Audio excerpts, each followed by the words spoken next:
أسجل جرتن هندنو السلام عليكم ورحمة الله وبركاته سنين جيتشو بربادة سجنتا أني ورا لفلي دا ورا ميلاتي ورا لفاتي ورا كلين سلمي آتو بيا جولوني خينيا واقبا بيا أولا واقبو gizee takka takka asumaggaa mul'atuufin dirqamaa anilleeni waan ani isiniin ju'uu barbaadu yoo jiraate akkuma waliigalatti wanni wal gargaarurraa jabaadhaa duniyaa tana keeysan jiruu ilma namaa keeysatti ilmi namaa wal bira dhaabbatee wal gargaaruun waan hedduu jabaati akka hawaasattillee akka ummatattillee akka oollattillee akka maatittillee akka waa hillanittillee wanni akka wal gargaaruudhaan jiru kanaaf rabbiin keenya subhaanahu wa ta'aalaa وتعاونوا على البر والتقوى ولا تعاونوا على الإثم والعدوان أكوان غاررة والغرغارو ربين سبحانه وتعالى نؤجج قرآن خيستي بري جيشون تنجيش بري جوخوني شوفوان تولتو تاتي وفكيسا قبا nuti obboleeyyanii birallee dabree namni akka oollattillee akka saahibattillee akka maatittillee akka ummatattillee akkuma hundatti akka namni wal gargaaruu qabu wal gargaarinsu kun bal'atee hatta nama ilaalcha tokko hin qabnellee yoo hatta amantillee gama gama qabdanillee yoo ta'e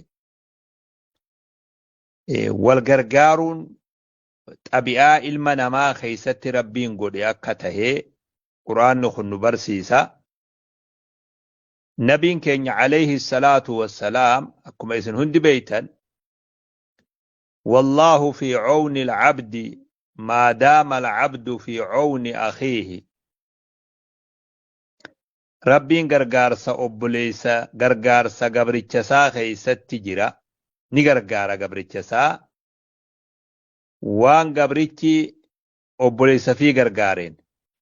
hanguma ati gargaarsa sanirra turte gargaarsi rabbii si wajji tura maa daama alcabdu fi cawni akii hammuma ati gargaarsa sanirra turte gargaarsi rabbiilleen si wajjiin tura hatta wanni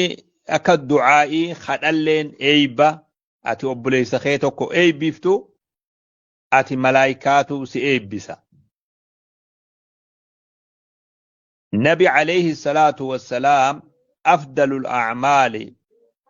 idkhaalu السرور على قلب مسلم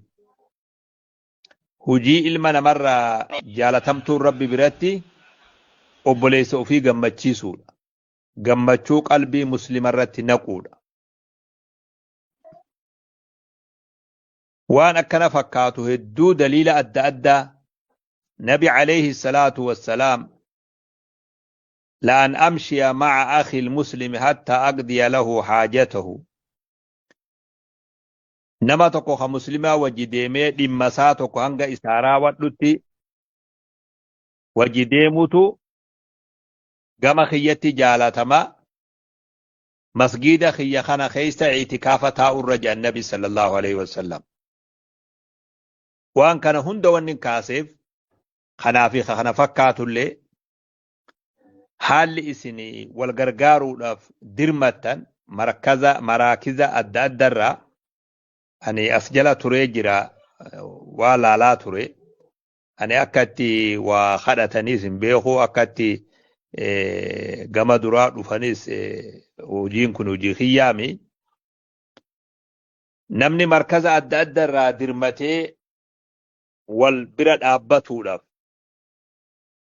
haajaa walii bareechuudhaaf obboleessa ofii bira dhaabbatuudhaaf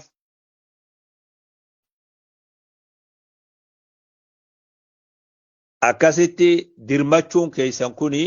kanaatu waan kana na dubbise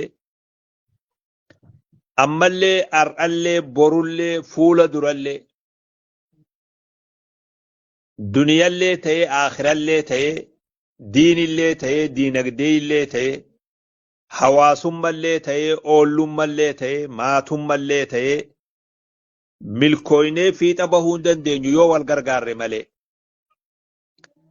gadaan keessa jirru gadaa dur daran akka gaaritti walitti siqanii wal gargaaran akka gaaritti duyda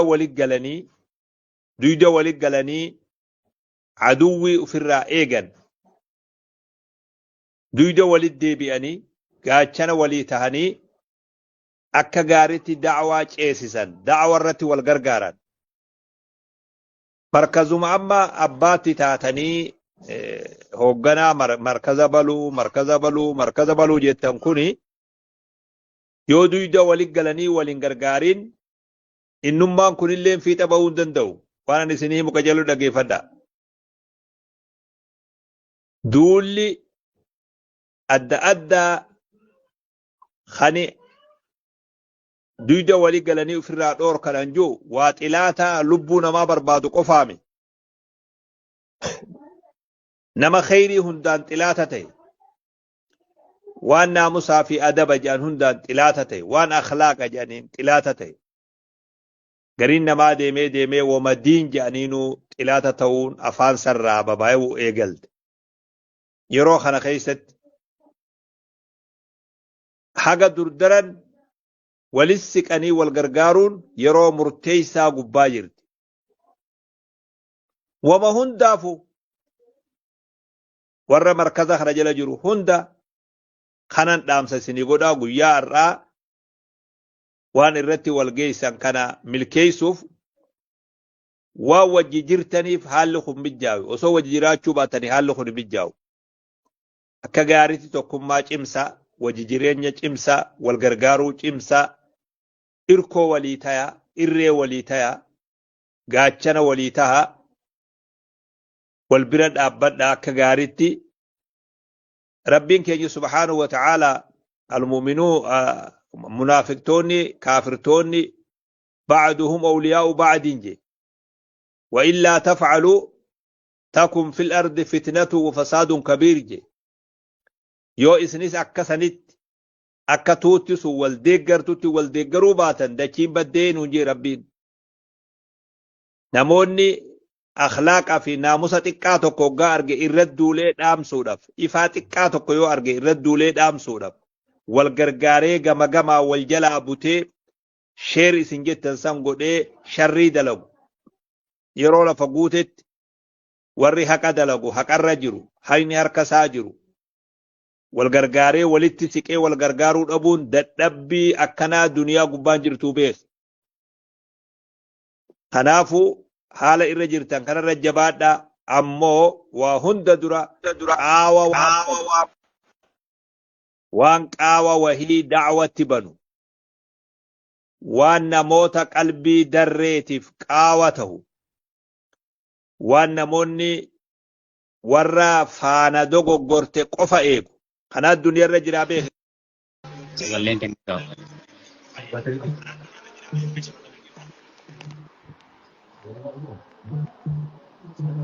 dhageysa bookame Abdurazaaq الله أكبر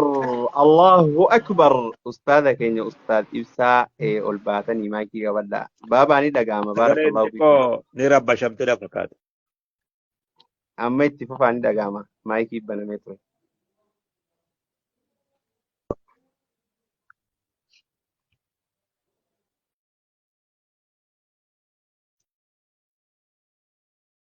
yoo sagaleen hokkolte isinirraa gabaabsa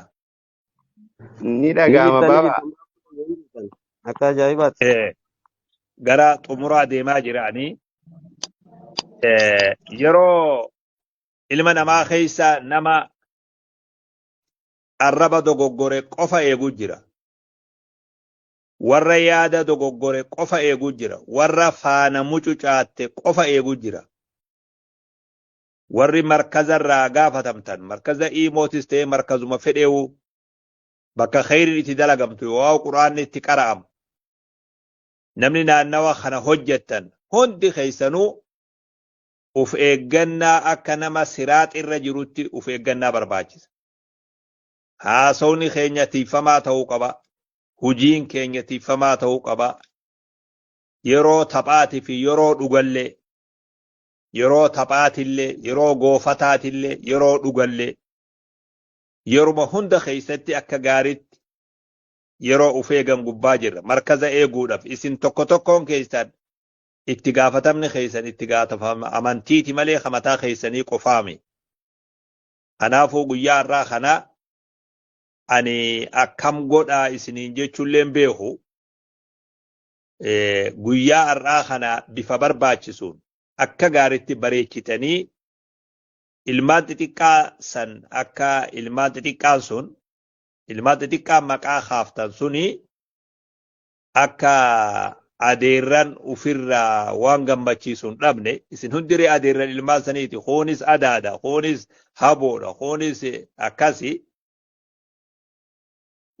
ijoollee gama fuula duraa as fiduun kuni ijoollee takka akka nurraa gammaddu takka akka nutti mufattu taasisuudha dubbiin kun dubbii jabaadhaa beeku guyyaa nama gurguddalleen adda addaa akka ijoolleen nutti mufanne akka ijoolleen adeerran ufitti mufanne akka ijoolleen adaada fi haboo ufitti mufanne akka ijoolleen wama markaza islaamaa jedhamtu mufanne akka gootan tana waa isinitti himutun dalagaa teessanii galatoomaa isiniin jechuu barbaada guyyaa irraa hamilkii rabbi nuufi isinilleef rabbi haa taasisu dhaamsi kiyyaa wal gargaaraa jechuudha as deemeechi deemee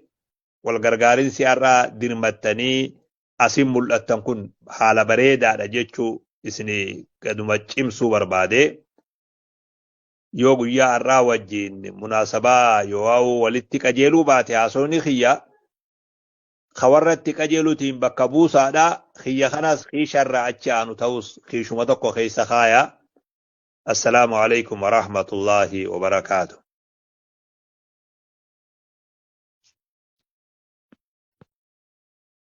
وعليكم السلام ورحمة الله وبركاته الله أكبر الله أكبر الله أكبر فلله الحمد والمنة ميغا بابا كينيا أكو مديرو شيخني كينيا شيخ عبد الرزاق نفسيمة بارك الله فيكم إسان ما نحاجر بسني جنة